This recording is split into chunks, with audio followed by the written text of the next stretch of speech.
शुरू अल्लाह के नाम से जो बड़ा मेहरबान नहायत रहम वाला है।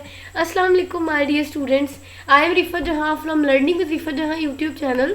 So today the topic of our discussion is again the continuity of the previous topic and that is transport in men.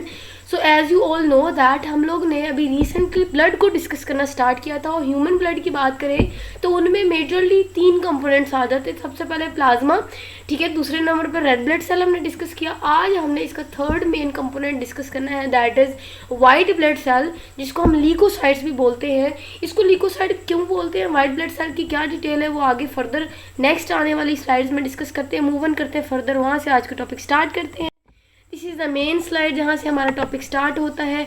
ऐसा है कि आज हमने वाइट ब्लड सेल की कुछ डिटेल डिस्कस करनी है, ठीक है. फिर हम डिस्कस करेंगे इनकी टाइप्स, ठीक है. फिर हम इनकी करेक्टरिस्टिक्स डिस्कस करेंगे, लाइफ स्पैन डिस्कस करेंगे, फंक्शन क्या होता है लीकोसाइट्स का वो डिस्कस करेंगे, ठीक है.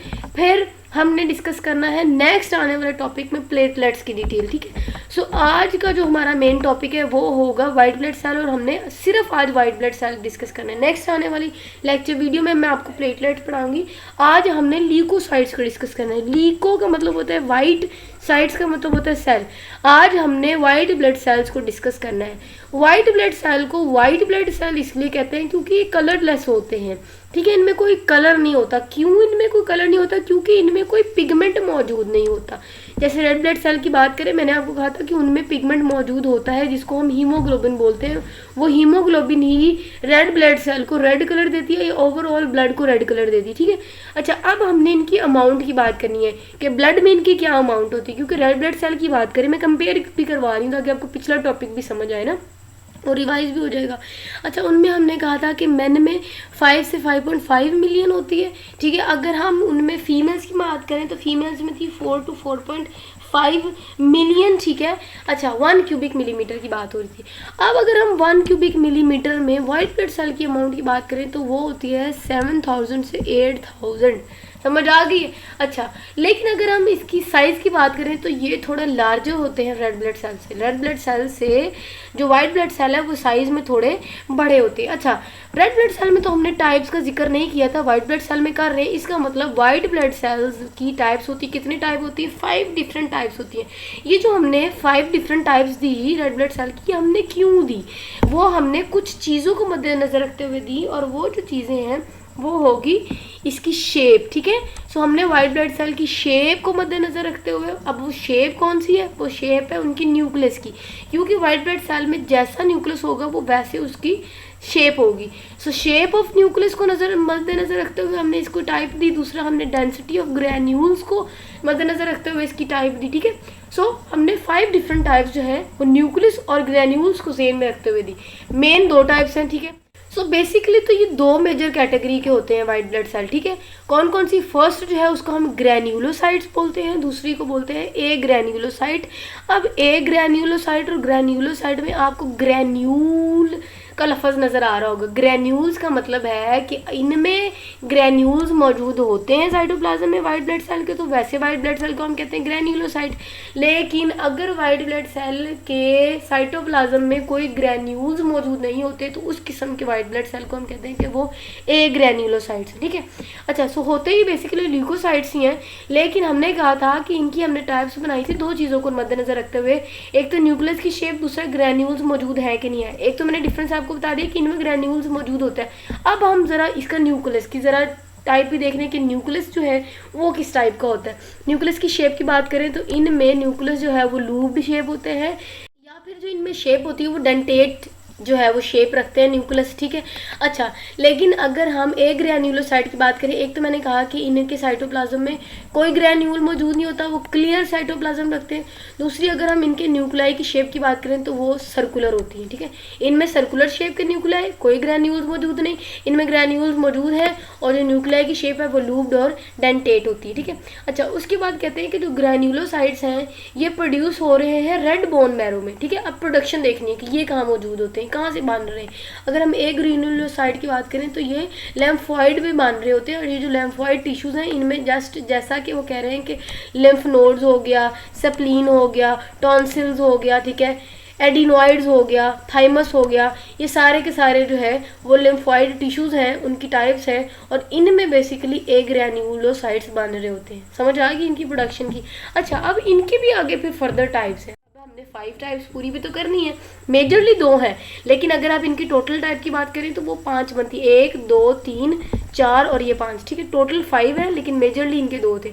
अच्छा, जो फर्दर 5 टाइप्स हैं वो डिस्कस कर लेते हैं। नंबर 1 न्यूट्रोफिल, बेसोफिल, फिर है जी इयोसिनोफिल, ठीक है। लेकिन अगर हम टाइप्स ऑफ ए ग्रैन्युलोसाइट्स की बात करें तो उनमें आता है लिम्फोसाइट्स, ठीक है, जिसमें आगे फिर फर्दर बी लिम्फोसाइट होती है, टी लिम्फोसाइट्स होते हैं, इनकी क्या फंक्शन है वो हम आगे आने वाले टॉपिक्स में डिस्कस भी करेंगे डिटेल से।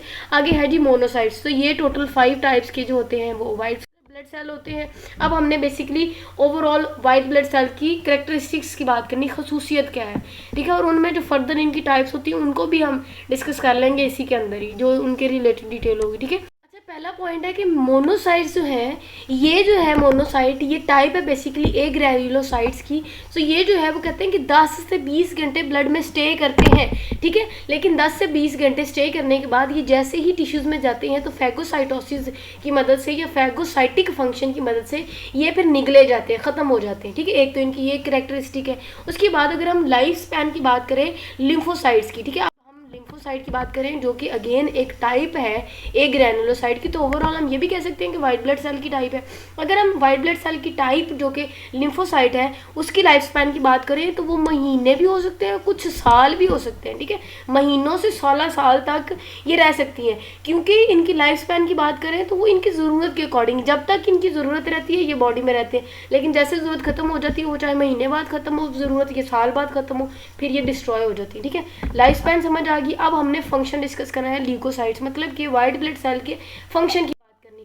वाइट ब्लड सेल का जैसे ही नाम आता है, आपने प्रीवियस क्लास में पढ़ा होगा, तो आपके माइंड में इनके फंक्शन में एक ही फंक्शन ज़हन में आता होगा कि ये हमारी बॉडी का डिफेंस सिस्टम है। ये हमारी बॉडी को जो फॉरेन इन्वेडर्स होते हैं, जो बाहर से आने वाले हमलावर होते हैं, वो बैक्टीरिया हो सकता है, वायरस हो सकता है, उससे हमें बचाता है, हमारी बॉडी को प्रोटेक्ट कर रहा होता है, ठीक है। यही वो कह रहे हैं कि जैसे ही सर्कुलेटरी सिस्टम में बाहर से कोई इन्वेजन देखने को मिलती है या फिर साइट ऑफ इन्वेजन से कोई चीज़ एंटर करती है, वायरस या बैक्टीरिया, सो वो क्या करते हैं, उसको डिटेक्ट करती है और डिटेक्ट करने के बाद उसको किल कर देती है, ठीक है।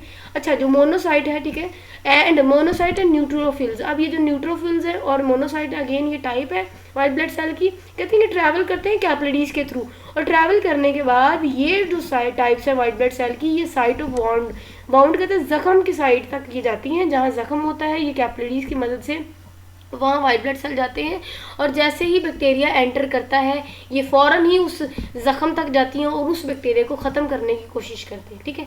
आगे वो कह रहे हैं कि मैक्रोफेजिस आपने मोनोसाइट्स को ही लेना है, क्योंकि ब्रैकेट में लिखा हुआ है कि हम इसको मैक्रोफेजिस भी बोलते हैं। सो जो मोनोसाइट्स हैं ये मैक्रोफेजिस और न्यूट्रोफिल है। इनकी एक और डिटेल है कि जैसे ही बाहर से एंट्री करेगी बैक्टीरिया वाउंड के जरिए, ये कैपिलरी की मदद से ये वहाँ जाते हैं और बैक्टीरिया को, इन्वेडर्स जो बैक्टीरिया होते हैं उनको खा जाते हैं, निगल जाते हैं, ठीक है। वो कुछ कैंसरस सेल्स भी हो सकते हैं, कोई भी अगर बाहर से फॉरेन पार्टिकल जो कि बॉडी के लिए हार्मफुल है, डिटेक्ट करने के बाद ये जो फिर वाइट ब्लड सेल्स की टाइप है वो उनको खत्म कर देती है। समझ आ गई है।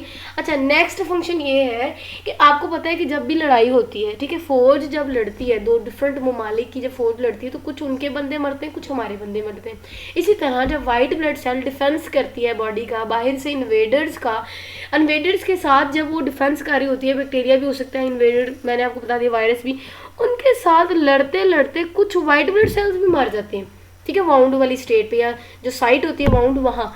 अब जैसे ही वो मरते हैं ना तो वो हमें पस की अपीयरेंस शो कर रहे होते हैं। ये जो पस बनती है ना जख्म पे, वो बेसिकली पस जो है वो जख्म खराब, हम कहते हैं जो जख्म खराब हो रहे हैं, वो बेसिकली डिफेंस सिस्टम हमारी बॉडी का अलर्ट होता है। और जो पस होती है वो बेसिकली वाइट ब्लड सेल है। और पस देखने के बाद हमें खुश होना चाहिए, वो इसलिए क्योंकि हमारा बॉडी जो है वो डिफेंस कर रहा है, बाहर से जो इन्वेडर है उनके साथ लड़ रहा है, और कुछ जो है वो हमारे वॉरियर्स भी मार जाते हैं, ठीक है, वो पर पस बन जाती है वाइट ब्लड सेल जो मरते हैं वाउंड पे। नेक्स्ट उन्होंने कहा कि जो बेसोफिल्स हैं, ये बेसोफिल्स जो है अगेन ये वाइट ब्लड सेल की टाइप है। अब इनका काम क्या है? इनका काम ये है कि हमने कहा वाइट ब्लड सेल हमारी बॉडी में 5 टाइप्स की होती हैं। अब हम 1 बाय 1 जो है वो इनका फंक्शन डिस्कस करें बॉडी में। बेसोफिल की बात करें तो ये कुछ प्रोटीन्स की सिंथेसिस कर रहा होता है, और वो जो प्रोटीन है नंबर 1 हमने कहा कि वो हेपरिन की प्रोडक्शन कर रहा होता है। ये एक ऐसा सब्सटेंस है जो कि इनहिबिट रोकता है ब्लड क्लोटिंग को, ठीक है। दूसरा ये जो प्रोड्यूस कर रहे होते हैं वो होता है जी हिस्टामीन। अब ये जो हिस्टामीन है ये भी अगेन ऐसा केमिकल है जो कि बेसोफिल्स इसको प्रोड्यूस कर रहे होते हैं, ठीक है। अब इसके बाद ये क्या काम कर रहे होते हैं बॉडी में, ये पार्टिसिपेट करते हैं एलर्जिक रिएक्शन, जो हमारी बॉडी में एलर्जिक रिएक्शन होते हैं ये उसके अगेंस्ट पार्टिसिपेट करते हैं, ठीक है, और उसको ठीक करने की कोशिश करते हैं, ठीक है। टिश्यूज डैमेज हो तब भी ये फिर पार्टिसिपेट कर रहे होते हैं, या फिर कोई बाहर से माइक्रोबियल अगर इन्वेजन होती है तब भी उसको डिटेक्ट करने के बाद जो बेसोफिल की प्रोडक्शन होने वाला जो ये केमिकल सब्सटेंस है हिस्टामीन, उसकी मदद से ये फिर उनके खिलाफ डिफेंस प्रोड्यूस कर रहे होते हैं। समझ आ गई इसका फंक्शन भी। जो हमने टाइप डिस्कस करनी है दैट इज लिम्फोसाइट्स। लिम्फोसाइट्स की बात करें ये भी बॉडी में बहुत इंपॉर्टेंट फंक्शन परफॉर्म कर रहे होते हैं।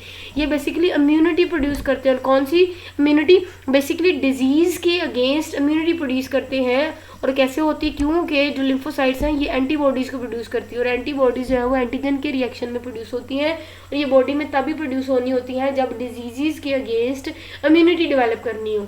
तो लिम्फोसाइट्स के बहुत इंपॉर्टेंट फंक्शन है इम्यूनिटी में। समझ आ गई सारी टाइप्स। अच्छा जी, नेक्स्ट जो है वो टॉपिक प्लेटलेट्स आएगा, वो इंशाल्लाह हम नेक्स्ट डिस्कस करेंगे। अभी तक हमारा जो टॉपिक था वो ख़त्म हो गया है, छोटा सा आसान सा टॉपिक था। हमने वाइट ब्लड सेल की ओवरऑल डिटेल डिस्कस की, उसका लाइफ स्पैन, उसकी अमाउंट, उसका साइज़, फिर उसके बाद उसकी टाइप्स, मेजर टाइप्स भी डिस्कस कर ली, उसकी फर्दर टाइप्स भी डिस्कस कर ली, कैरेक्टरिस्टिक्स डिस्कस की, लाइफ स्पैन डिस्कस की, फंक्शन ऑफ ल्यूकोसाइट्स में जितनी भी डिफरेंट टाइप्स थी उनके हमने एक एक करके फंक्शन डिस्कस कर लिया। इस तरह की जो डिफरेंट टाइप्स हैं वो मैंने आपको शो भी कर दी। आई होप आपको आज के टॉपिक की भी बहुत अच्छी समझ आई होगी। अगर आपने इससे रिलेटेड कुछ पूछना है कमेंट सेक्शन में पूछिएगा। नेक्स्ट टॉपिक जो कि प्लेटलेट्स होगा, तब तक मुझे दीजिए इजाज़त। अपना बहुत सारा ख्याल रखिएगा। स्टे कनेक्टेड एंड अल्लाह हाफिज़।